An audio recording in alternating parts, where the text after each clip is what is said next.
The Christmas Invitation. The snow fell softly on the city streets that Christmas Eve, covering everything in a blanket of white.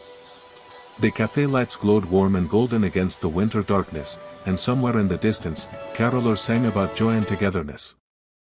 Marcus Chen sat alone at a small table outside the cafe, a cup of coffee growing cold in his hands.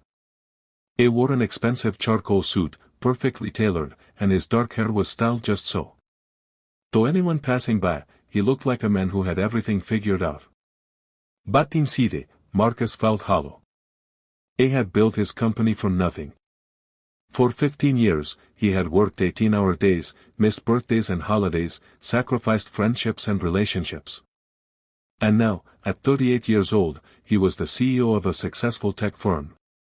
He had the corner office, the luxury apartment, the respect of his peers. But he had no one to share Christmas with. His parents had passed away years ago. His sister lived overseas with her own family. His colleagues had their own celebrations, their own loved ones waiting at home. Marcus had received the polite holiday party invitations, of course, but they always felt obligatory. He was the boss. People invited him because they felt they should, not because they wanted him there.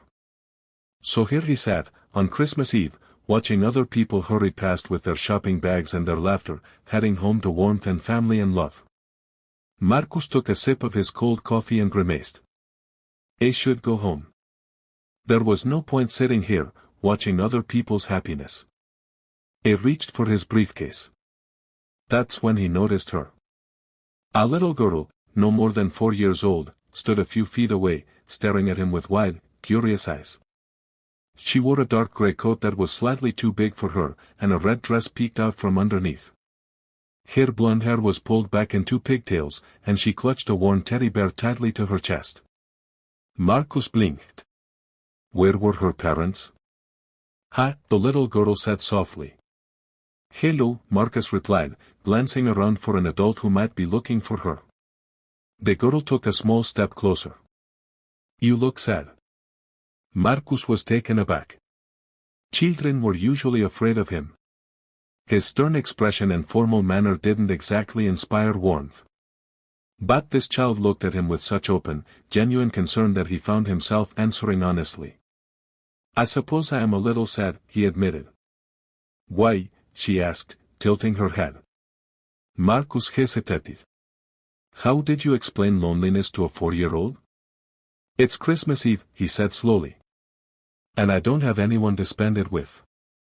The little girl's eyes widened with what looked like genuine shock. "You're alone? On Christmas?"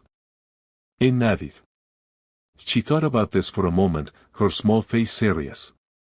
Then she brightened, as if she had just solved the world's most complicated problem. "You can come have party at my place," she announced. Marcus couldn't help but smile. It was the first real smile he'd felt on his face in weeks. "That's very kind of you," he said gently.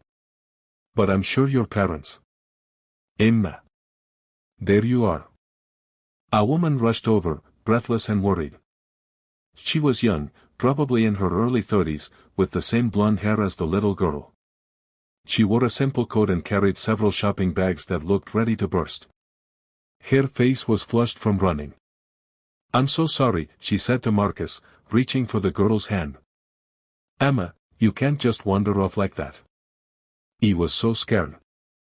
"But Mama," Emma said, pointing at Marcus, "this man is all alone for Christmas. He's sad. Can he come to our party?"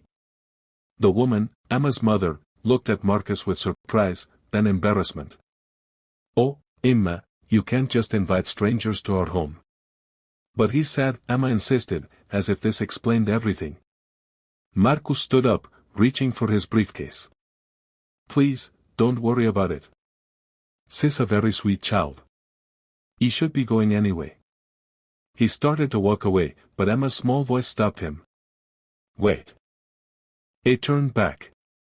Emma had pulled away from her mother and was looking up at him with those enormous, honest eyes. "Please come," she said. "We have cookies. And Mama makes really good hot chocolate. And we're going to watch Christmas movies. And you shouldn't be alone. Nobody should be alone on Christmas." Marcus felt something crack inside his chest. This little girl, this tiny person who barely knew him, cared more about his Christmas than anyone else had in years. The mother looked at Marcus, really looked at him, and something in her expression softened. Maybe she saw the expensive suit but also the tired eyes. Maybe she saw the loneliness he tried so hard to hide. Maybe she just saw someone who needed kindness.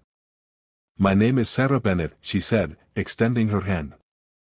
"And this is Emma. If you truly have nowhere to go tonight, you're welcome to join us. It won't be anything fancy. Just a simple Christmas Eve at home."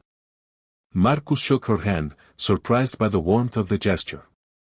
Marcus Chun. "Auntie. He couldn't possibly impose." "You're not imposing if you're invited," Sarah said with a gentle smile. "Emma's right. Nobody should be alone on Christmas." Marcus looked down at Emma, who was nodding enthusiastically, her teddy bear bouncing with each movement. He thought about his empty apartment, the silence that would greet him there. He thought about spending another Christmas alone, pretending it didn't matter. And then he thought about this little girl who had seen a stranger's sadness and wanted to fix it. This woman who had extended kindness to someone she didn't know, simply because it was the right thing to do. "If you're sure," he said quietly, "I would be honored to join you." Emma squealed with delight and grabbed his hand with her tiny one. "Come on. Our house is just 3 blocks away."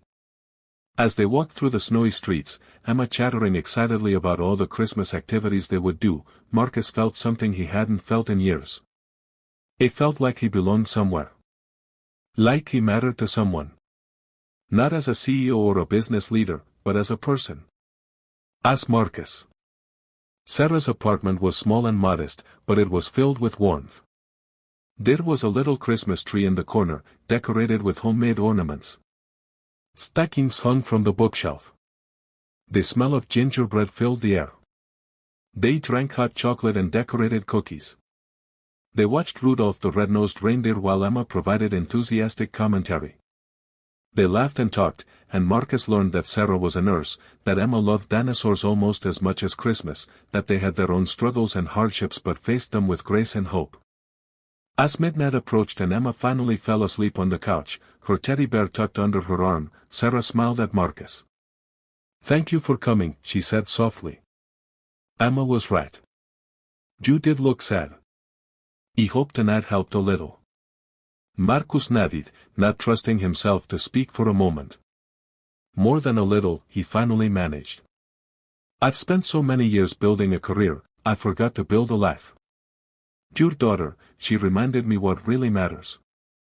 Outside, the church bells began to chime, welcoming Christmas Day. For the first time in 15 years, Marcus wasn't alone. And it had taken a little girl with a teddy bear and a heart full of kindness to show him the way home.